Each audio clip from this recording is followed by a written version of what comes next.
Έτσι είναι. Γιώργο Γρηγοριάδη, καλημέρα και πάλι. Καλημέρα. Καλημέρα. Φωτιές σήμερα νομίζω, κύριε Δελιγιαννίδη. Κάνατε και πολύ ωραία εισαγωγή για το θέμα μας με χιλιτά και με mail. Καλημέρα και στον κύριο Δελιγιαννίδη. Καλημέρα και από μένα. Ελπίζω να σβήσουμε φωτιές και όχι να τις ανάψουμε. Μακάρι. Τώρα με τις μεθόδους που συζητούσαμε τόση ώρα, κύριε Δελιγιαννίδη, δεν ξέρω. Λοιπόν, τεστ απιστίας και κοιτάξτε πόσο απλό είναι. Τι να κάνω, αφού απλό είναι, θα πρέπει να τα πούμε, κύριε Δελιγιαννίδη. CSI έχουμε γίνει, το λέγαμε και χθες. Γρηγοριάδη. Στη σειρά όλα. Με ένα τέτοιο σεντόνι.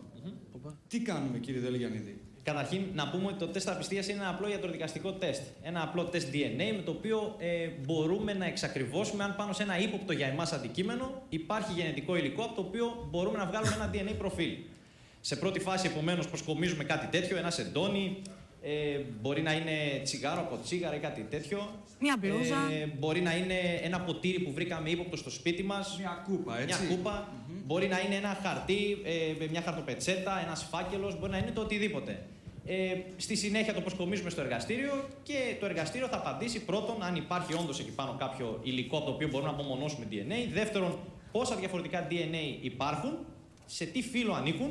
Και αν προσκομίσουμε και κάποιο δείγμα ελέγχου, δηλαδή ένα δείγμα από κάποιο άτομο το οποίο υποπτευόμαστε, μπορούμε να κάνουμε μέχρι και ταυτοποίηση. Να πούμε ότι αυτό το DNA βρέθηκε όντως πάνω στο αντικείμενό μας. Κάτι τέτοιο είχε γίνει με τη Μόνικα και τον Κλίντον τότε. Ναι, ήταν με το φόρεμα, με το λεκέ. Έρχονται πραγματικά τώρα, δηλαδή, έρχεται άντρας ή γυναίκα με ποτήρι και σας λέει: δείτε ποιος είναι, τι είναι κτλ. Γιατί έχω και μια τρίχα. Δηλαδή, έχουμε φτάσει σε τέτοιο σημείο. Όπως σε όλα τα DNA test, ο κόσμος είναι ακόμα σε ένα αρχικό στάδιο για να καταλάβει ότι αυτά μπαίνουν πλέον στην καθημερινή του ζωή. Ναι. Υπάρχει κόσμος λοιπόν ο οποίος έρχεται όντως, υπάρχει πολύ περισσότερος κόσμος που τηλεφωνεί και ζητάει πληροφορίες. Λιγότεροι θαραλέοι φτάνουν εδώ στο γραφείο μας και ακόμα λιγότεροι τελικά φτάνουν στο σημείο να το κάνουν. Όμως αυτό το ποσοστό συνεχώς αυξάνεται. Γιατί η αναζήτηση αλήθειας κάποιες φορές είναι, όπως το λέμε, και λυτρωτική για κάποιους ανθρώπους. Όταν φτάσουν δηλαδή στο γραφείο μου, εγώ συνήθως τους λέω ότι προσέξτε, μπείτε στη διαδικασία και κάντε το τεστ. Γιατί αφού φτάσατε μέχρι εδώ, σημαίνει ότι αυτό το πράγμα σας βασανίζει και καλό είναι να το λύσετε. Μπορείτε να μας δείξετε κάτι και έχετε στο εργαστήριο τώρα? Εδώ πέρα είναι χώρος γραφείου που δεχόμαστε τους ανθρώπους με τους οποίους έχουμε να κάνουμε, τους πελάτες μας. Το εργαστήριο δεν βρίσκεται στον ίδιο χώρο. Πώς τα επεξεργάζεστε, δηλαδή πηγαίνετε και παίρνετε βιολογικό υλικό ουσιαστικά, έτσι, από όλα αυτά τα αντικείμενα? Αυτό που κάνουμε είναι πρώτον να εξετάσουμε τα υλικά μας, εάν υπάρχει πάνω κάποιος λεκές, ας το πούμε. Αυτό γίνεται με υπεριώδες φως και στη συνέχεια, αφού το εντοπίσουμε, κόβουμε αυτό το σημείο ή με κάποιες ειδικές μπατονέτες μπορούμε να πάρουμε δείγμα. Μπορούμε να κάνουμε δείγμα. Γενετικό υλικό, κανονικά, ή σάλιο ή οτιδήποτε βρούμε. Ακριβώς. Σας έχει τύχει κάποιο περίεργο έτσι περιστατικό, κάτι που είναι άξιο αναφοράς, περίεργο? Έχουν τύχει διάφορα περίεργα περιστατικά. Αυτό που οφείλω να πω. Πείτε τώρα αυτό με το εσώροχο που λέγαμε λίγο νωρίτερα. Γιατί δεν λέτε που έφερε μια σύζυγος? Ωραία. Μπορώ να το αναφέρω.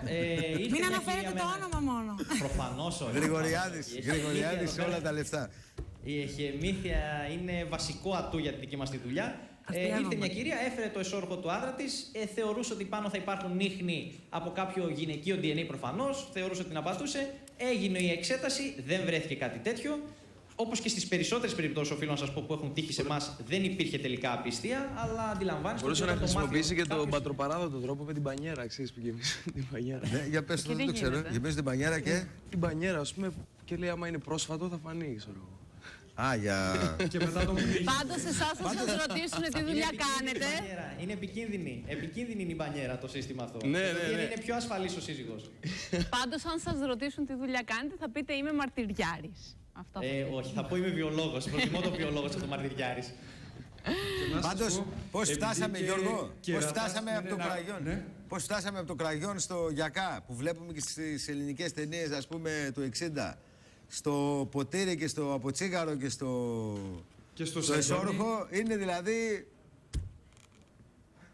Ωραία, πού πάμε! Ένα σημείο από το οποίο μπορούμε να απομονώσουμε DNA και να βρούμε το 100%, μια 100% αξιόπιστη, ας το πούμε, απάντηση στο πρόβλημά μας. Και η εξέλιξη της επιστήμης που είναι πάρα πολύ σημαντικό αυτό. Πρέπει να πιο πούμε πολύ έρχονται άντρες ή γυναίκες?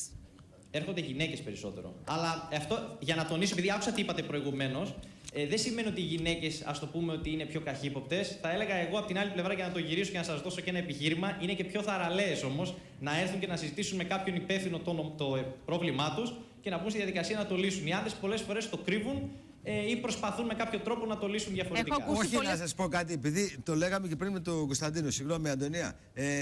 Εντάξει, από μια γυναίκα, δεν το θέσαμε ότι είναι πιο καχύποπτες, αλλά εντάξει, μια γυναίκα είναι πιο κατανοητό να πεις, γιατί εντάξει, οι γυναίκες έχουν ένα συναισθηματισμό διαφορετικό. Τώρα να βλέπεις έναν άντρα, ας πούμε, να ψάχνει κινητά, να κάνει αυτό, να στείνει καρτέρι. Δηλαδή, ότι συμβαίνουν, δεν το συζητάμε. Και έχω ακούσει πολλούς άντρες που βάζουν κοριούς, παιδιά.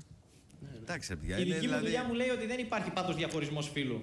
Όχι σε καμία περίπτωση. Συμπεριφέρονται περίπου με τον ίδιο τρόπο. Απλώς δίνουμε, κύριε Δελιαγιαννίδη, ένα άλοθη περισσότερο στις γυναίκες, επειδή έχουν άλλη έκφραση συναισθηματική σε σχέση με τους άντρες. Σωστό είναι αυτό που λέτε. Με αυτό το σκεπτικό το λέμε. Με αυτό το σκεπτικό. Αν ξαφνικά κάποιος σύζυγος αρχίσει να αλλάζει σεντόνια στην κρεβατοκάμαρα ενώ μέχρι τότε δεν έκανε τίποτα, θα πρέπει λίγο η γυναίκα να αρχίσει να ανησυχεί. Έρχονται και detective. Έχουμε συνεργασία με κάποια γραφεία, αλλά φυσικά ανάλογα στην περίπτωση έρχονται, ζητάνε κάποιες πληροφορίες ή και να τους βοηθήσουμε σε κάποια θέματα που σχετίζονται με το αντικείμενό μας. Λοιπόν, πρέπει να σας... Αυτό που θα ήθελα να τονίσω είναι ότι όλα αυτά τα τεστ, όπως είναι τα τεστ πατρότητας, όπως είναι τα τεστ απιστίας κτλ. Που σχετίζονται με το DNA, θα πρέπει κανείς να τα προσεγγίσει όχι μόνο από την πλευρά του ότι τα αντιμετωπίζουμε πλέον σαν καθημερινό εργαλείο για να λύσουμε κάποια προβλήματά μας, αλλά να τονίσουμε λίγο το επιστημονικό κομμάτι που υπάρχει από πίσω, που προφανώς έχει να κάνει με την αξιοπιστία τους. Είναι πολύ βασικό να καταλάβει ο κόσμος ότι τα τεστ αυτά είναι αξιόπιστα. Σαφώς. Το αποτέλεσμα που δίνουμε δηλαδή είναι 100% αξιόπιστο και μπορεί κάποιος να το εμπιστευτεί. Λοιπόν, έτσι, να εξετάσει φυσικά αν είναι επιστοποιημένες οι εταιρείες κτλ. Κύριε Δελιαγιαννίδη, ευχαριστούμε πάρα πολύ. Έχετε δίπλα σας τον Γιώργο Γρηγοριάδη που είναι πραγματικά το καμάρι της εκπομπής. Ασυζητητή. Πάμε σε διαφημίσεις και επιστρέφουμε. Έχουμε πάρα πολλά να πούμε ακόμη. Η ώρα είναι 10 παρατέταρτο. Μέχρι τις 11 παρά 10 εδώ θα είμαστε. Ελάτε.